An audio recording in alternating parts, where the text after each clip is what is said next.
Intambara ni ikibuga cyiza ku bihugu bitunzwe no gukora intwaro.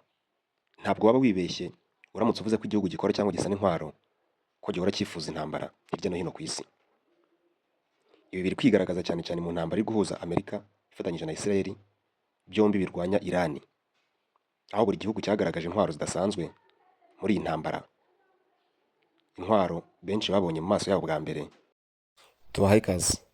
Dukomeje kandi gushimira umuntu wese wakanze subscribe kuri iyi channel yacu kubera ko yahisemo neza.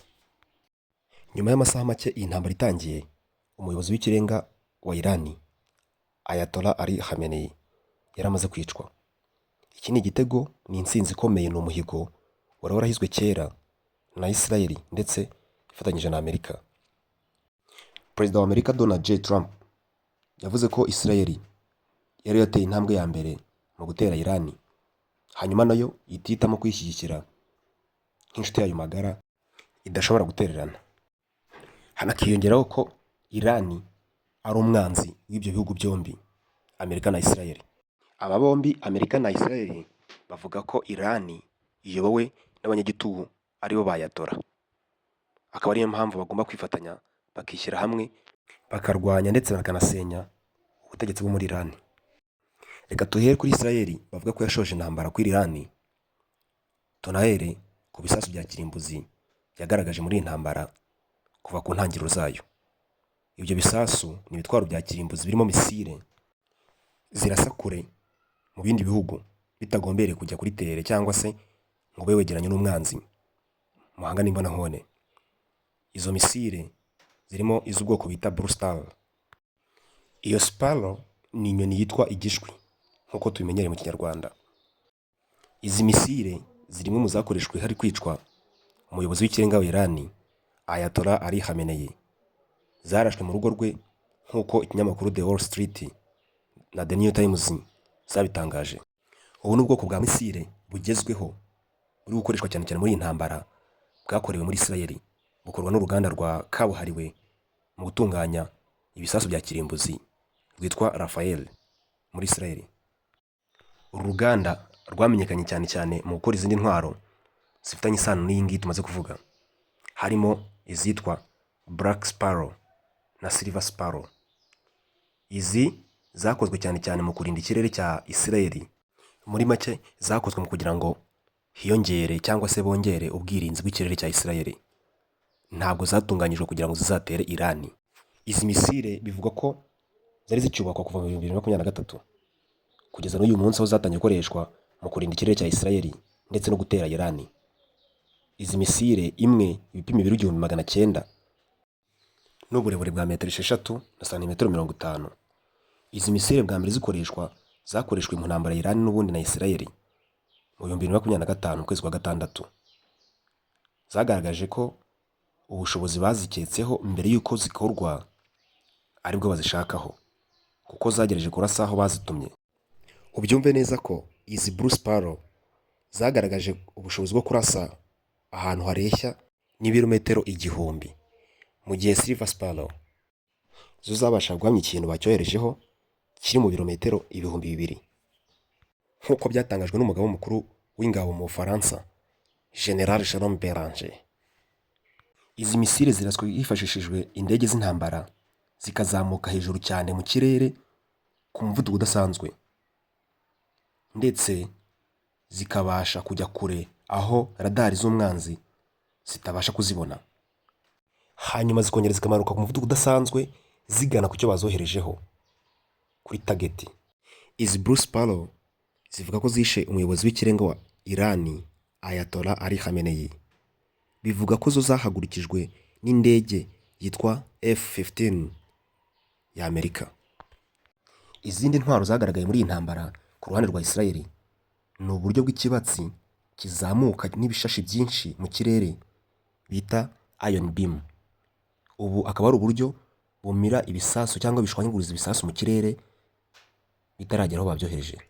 Ubu ariko kandi butandukanye n'ubundi bwirinzi dusanzwe tuzi, cyane cyane ku bazi ubwirinzi u Rwanda rwakoresheje mu kurwanya ibisasu byari biturutse muri Congo.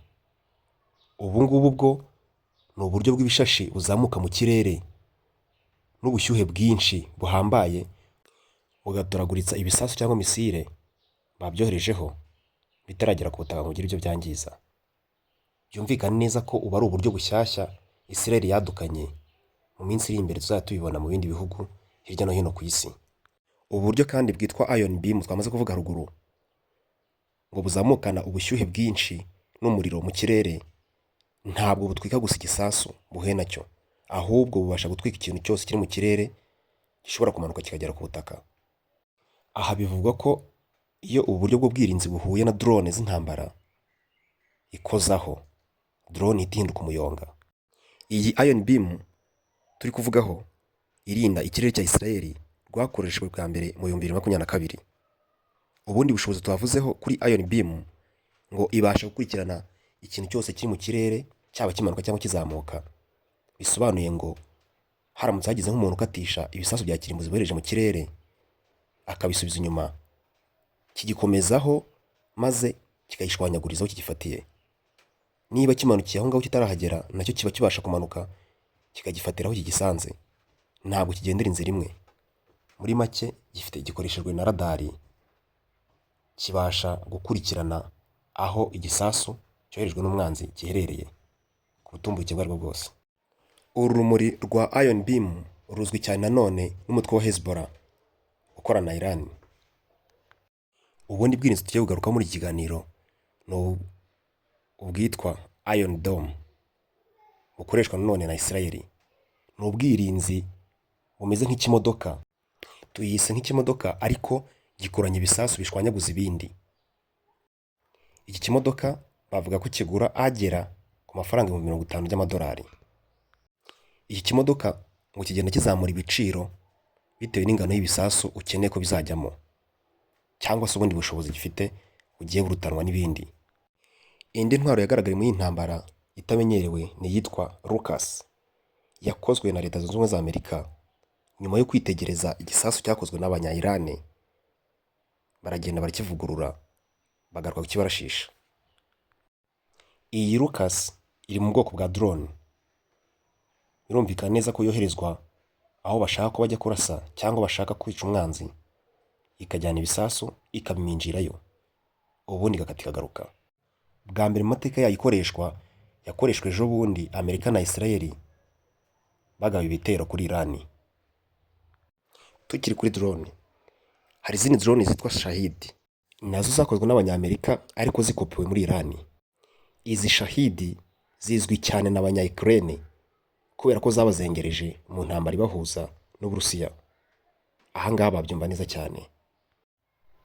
Bivugwa ko izi drone zihendutse, bisobanuye ko mu gihe zarashwe nta kintu igihugu gihomba gikomeye, kandi zibasha gukora akazi nk'izindi drone zose tuzi.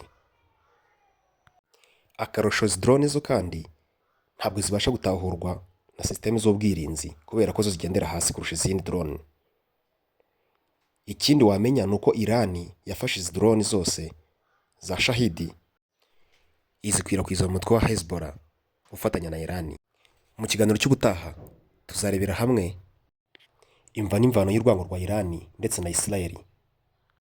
Iki kiganiro mwagiteguriwe kandi mukigezwaho nanjye Richard Ruganintwari.